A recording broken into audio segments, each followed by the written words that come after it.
Welcome to the Deep Dive, where we're here to cut through the noise, find the essential knowledge in complex research, and make it actionable for you. Today we're looking at a paper that really challenges some big assumptions in AI. Apriel-1.5-15b-Thinker. Mid-training is all you need. It's about how a relatively compact model hit performance levels we usually associate with massive systems. And the central issue it tackles is, well, fascinating. Can you get that frontier-level reasoning from a model that's open, multimodal, and actually economical? Not just to train, but crucially, to deploy. Right, practical deployment. They were really aiming for something organizations could realistically use, often on a single GPU. That changes the accessibility game entirely. Now, the model itself is Apriel-1.5-15b-Thinker, 15 billion parameters. That single GPU target wasn't just a hope. It sounds like it was baked into the design. It was. And the core takeaway, the really important bit, is how they achieved this. It wasn't throwing more compute at the end with things like reinforcement learning or complex preference tuning. Instead, their big success came from smart choices during the training process, what they call mid-training, a very strategic mix of continual pre-training and supervised fine-tuning. It's about engineered intelligence, not just brute force scale. Okay, let's unpack that engineered intelligence. Where did they start? What was the base? Well, efficiency was key, so they didn't start from zero. They began with Pixtral-12b. Oh, okay. And they followed the standard LLV architecture, the vision encoder connected to the multimodal decoder through a projection network. For anyone less familiar, maybe quickly break down those parts. Sure. Think of the vision encoder as the eye. It processes the images. The decoder is more like the brain handles language reasoning. And that projection network, it's like the connection, the optic nerve, translating vision into something the language part can work with. Got it. So solid architecture. But they needed more reasoning power without a massive pre-training cost.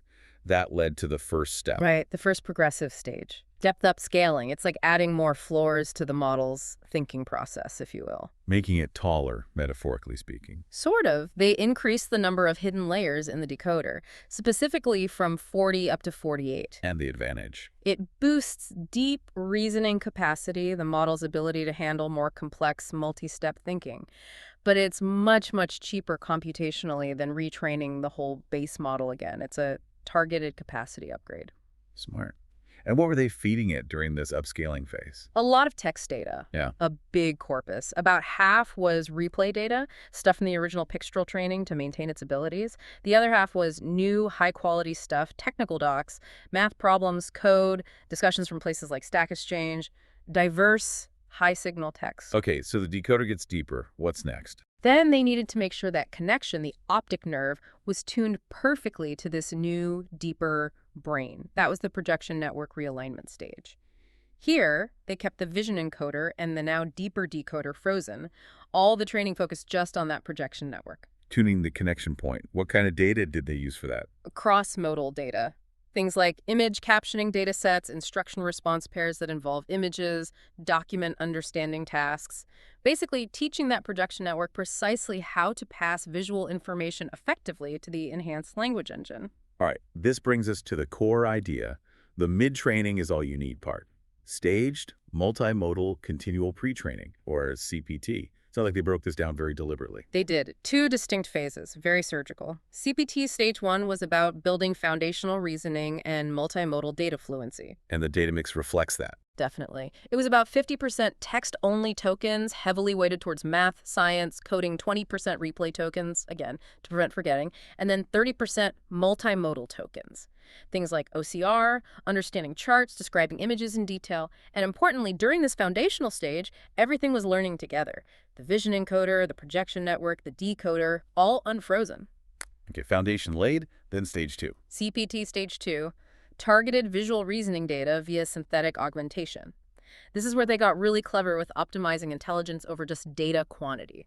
They didn't just scrape more data, they built a specific data set using a synthetic data pipeline. Synthetic data, so they generated examples. Generated very specific task-focused examples. It's like they created a custom workout routine for the model, drilling skills crucial for complex visual reasoning. They took raw images and transformed them into samples designed to improve understanding of spatial structure, compositionality, fine-grained perception. And they targeted specific skills with his synthetic data, Jim. What were the main categories? There were four key areas. First, image reconstruction, basically hiding parts of an image and making the model learn the context to fill it in.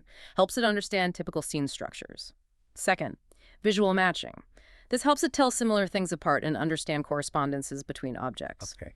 Third, object detection, improving its ability to link words to specific places in an image grounding. And fourth, counting. Pretty straightforward, but important, making it better at accurately counting things it sees. And this targeted approach, stage 2, did it show clear benefits over just stage 1? Oh, absolutely. The results were measurable. Stage 2 consistently boosted performance across the board.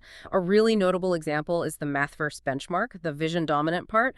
They saw a jump of over 9.6 points compared to just stage 1. Wow, that's significant. It really proves that tailored synthetic practice data can be more effective than just more general data when you're trying to build specific advanced skills. Which leads naturally into the final step, Yeah. right? Supervised fine-tuning, SFT. Yes, high-quality SFT. The model now had strong visual grounding and foundational reasoning from the CPT stages. So SFT was all about turning it into a polished reasoner. The key here was the data curation. They focused intensely on instruction-response pairs that included explicit reasoning steps, not just the final answer, but the chain of thought leading to it. That sounds like a huge curation effort. How did they keep it efficient, sticking to that economical theme? Good question. They were still budget conscious. For generating annotations, they actually used smaller open source models like GPT-OS 120b, much cheaper than using the giant proprietary ones for labeling. And for domains where correctness is critical, like math, coding, science, they didn't just rely on judgments. They used execution verifiable synthetic samples, meaning the generated code had to run correctly or the math solution had to actually solve the problem. The output itself was the verification, high signal, low ambiguity. So a really rigorous data filtering process overall. Extremely rigorous. Multi-step filtering, aggressive deduplication to avoid redundancy, content filtering, then the correctness checks using both LLM as judge methods and that execution verification. And finally, decontamination, making absolutely sure none of the training or fine-tuning data overlapped with the benchmarks they'd use for evaluation. Data integrity was paramount. Okay, the moment of truth. All this careful staging, depth upscaling, synthetic data, rigorous SFT. What were the results? How did it perform? The headline number comes from the Independent Artificial Analysis Intelligence Index. Apriel-1.5-15b-Thinker scored 52. 52. How does that stack up? Well, remarkably, that matches the score of DeepSeek R1-0528, a significantly larger model, likely trained with far more compute, so achieving parity with much less resource investment. That's impressive. What about specific skills like text reasoning? The text benchmarks really highlight its competence. It got 87% on AM 2025, that's competition-level high school math. Imagine a 15B parameter model performing at that level. It also scored 62% on IFBench, which tests instruction following, and 68% on a specialized benchmark, Ta22 Bench Telecom, showing it's not just good at web stuff, but can handle domain-specific tasks. And the multimodal side, where the stage CPT should really pay off. It absolutely did.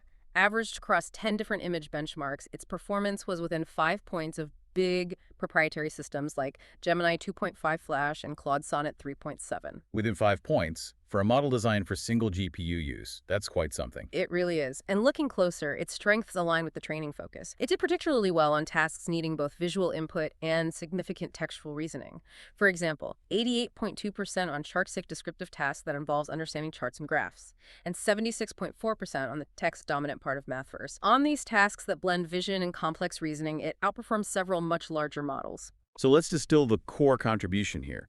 Apriel-1.5-15b-Thinker seems to be strong evidence that you don't always need planet-scale resources for frontier performance. A compact 15 billion parameter model can get there if you engineer the training process itself, focusing strategically on that mid-training pipeline. That's the essence of it, intelligence through design, not just scale. And this efficiency has real-world implications. On performance versus cost charts, this model lands squarely in what the researchers call the most attractive quadrant. It demonstrates a superior cost-to-intelligence trade-off, elite reasoning, but accessible. It's accessible, yet powerful. It leaves us with a fascinating final thought, prompted by the data itself. There seems to be a pattern in its performance. It's excellent at the surface-level understanding, like reading the data off a chart, getting that 88% on chart-seek descriptive. but it's less strong, around 50%, on the chart's reasoning tasks, understanding the deeper implications, the why behind the data. So the provocative question this work leaves us with is this. What's the next step to close that gap?